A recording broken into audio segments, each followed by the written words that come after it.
Bonjour à tous et bienvenue sur Développement Facile. Donc dans le cours précédent, vous avez appris à créer des formulaires avec le framework Bootstrap 3. Et bien là, on va aller un peu plus loin, à découvrir des options avancées, des options supplémentaires avec les formulaires. Et donc, bien évidemment, avec des classes CSS, avec les possibilités offertes par le framework Bootstrap 3. Donc, Bootstrap 3, il supporte énormément d'éléments HTML5. Je vous en ai mis une panoplie. Dans la vidéo précédente, vous avez découvert les champs email, texte, password. Et il y en a d'autres, date time, date, l'heure, l'URL, search, color, etc., etc. Donc, vous pouvez bien évidemment les utiliser pour créer vos champs de formulaire avec Bootstrap 3. Pour les champs texte ARA, Bootstrap 3 il permet de créer des formulaires alignés et adaptés en fonction de la largeur du périphérique. Bien évidemment, toujours en utilisant les divs, enfin les classes row dans une div, école-xs, xd, md, ld, tout ça pour définir le nombre de colonnes que vous avez utilisées sur les 12 colonnes de votre grille. Vous pouvez afficher des cases à cocher, des boutons radio, tout ça avec les feuilles de style modernes de Bootstrap 3. Donc ça donne un rendu assez sympa. Vous avez l'utilisation des classes checkbox-une-line et radio-une-line, c'est pour afficher tous les éléments sur la même ligne ou alors les uns sur les autres. C'est à vous de choisir. Donc vous intégrez ou non cette classe CSS suivant le rendu visuel que vous souhaitez. Vous avez également les listes déroulantes. Vous pouvez créer des listes déroulantes avec la classe form-control. Donc vraiment, tous les champs de formulaire sont présents avec le framework Bootstrap 3. Vous pouvez créer un champ de recherche comme Google. Donc votre champ de recherche, le bouton juste à côté, avec la classe input-group btn. Et vous pouvez grouper plusieurs éléments d'un formulaire, inclure du texte, un bouton, une case à cocher. Par exemple, vous avez une case à cocher du texte là, un bouton là. Enfin, vous pouvez grouper tous les éléments dans un menu. Enfin, il suffit d'utiliser les classes input-group, input-group btn, input-group addon. Et vous pouvez même créer un champ de recherche avec un menu déroulant. C'est-à-dire, vous recherchez des cours sur développement facile. Vous tapez langage objet et vous avez un menu déroulant. Recherchez, vous choisissez la catégorie. Donc, langage objet en PHP. Ça va rechercher automatiquement tous les cours dans la catégorie PHP. Je vais vous montrer ça à travers un exemple de code source très visuellement.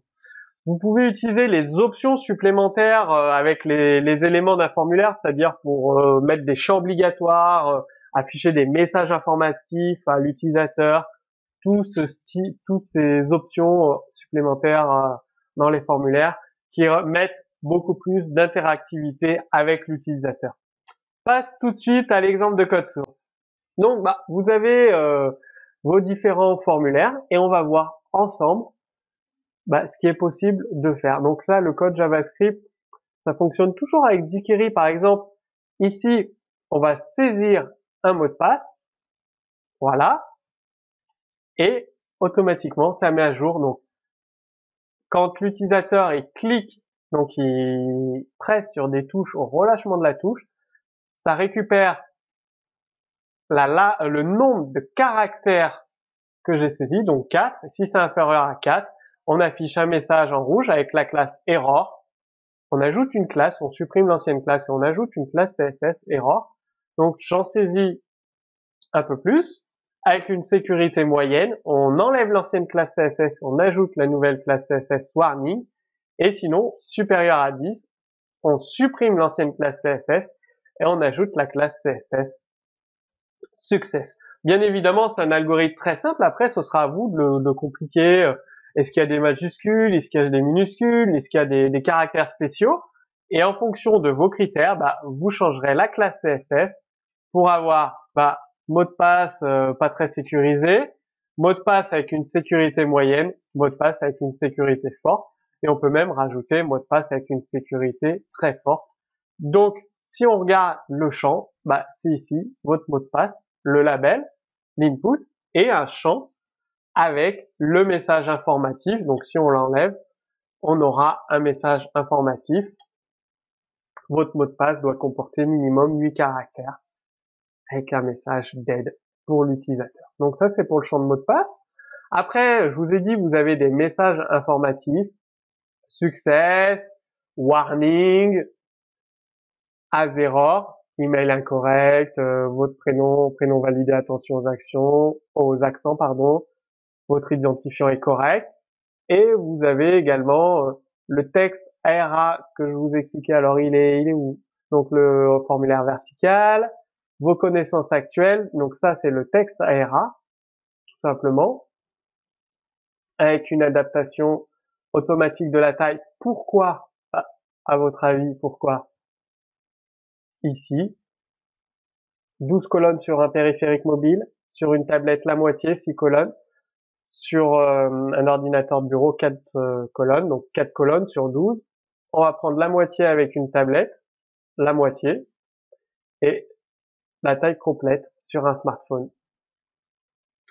Les checkbox affichées en horizontal, les unes à côté des autres, ou des boutons radio les uns en dessous des autres, donc les cases à cocher inline, pensez bien à utiliser inline, les boutons radio les uns en dessous des autres, la liste déroulante, tout simplement, donc la liste déroulante, elle est ici, le bouton rechercher, c'est parti, donc toujours input group avec form control, les éléments beaucoup plus complexes où on combine une checkbox avec un texte, et toujours possibilité de cocher, donc on peut bien évidemment en mettre plusieurs checkbox, il n'y a aucun problème.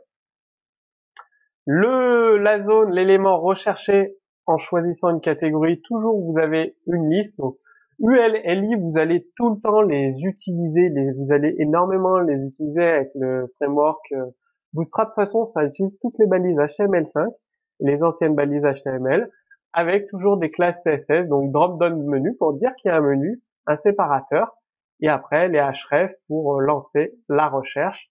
Tout simplement, bon, vous connaissez, hein, rechercher, c'est placeholder. Dans les cours HTML5, dans la formation gratuite HTML5, on vous explique comment créer des formulaires, utiliser toutes les possibilités de HTML5. Donc, je vous renvoie à la formation gratuite sur HTML5. Donc, allez sur développement facile. Sur n'importe quel cours HTML5, en dessous, il y a un formulaire. Vous renseignez votre prénom, votre adresse mail et vous recevrez gratuitement la formation sur les nouveautés HTML5. Ensuite, la vérification du mot de passe que je vous ai montré qui fonctionne avec jQuery, tout simplement. Maintenant, c'est à vous de jouer. Donc, je pense que pour les formulaires, on a fait à peu près le tour. Évidemment, il y a énormément de possibilités, d'autres possibilités. Donc, en 2 cours, je vous ai montré l'essentiel, ce que vous allez retrouver dans 90% des cas sur les sites internet, donc les types de formulaires types. Donc, vous retrouverez le code source sous ce cours vidéo. Bien évidemment, vous pouvez me poser toutes les questions en rapport avec ce cours sous cette vidéo. Et maintenant, je vous invite donc, à la fin de cette vidéo, il y a un lien qui va apparaître. La vidéo, elle va se transformer en lien. Il suffira juste de cliquer sur ce lien et vous serez redirigé dans la deuxième vidéo. Dans la deuxième vidéo, je vous explique comment utiliser tout le potentiel de HTML5, CSS3, du framework Bootstrap 3. Donc, ensemble, on va tout voir dans la deuxième vidéo. Donc, je vous dis à tout de suite dans la deuxième vidéo.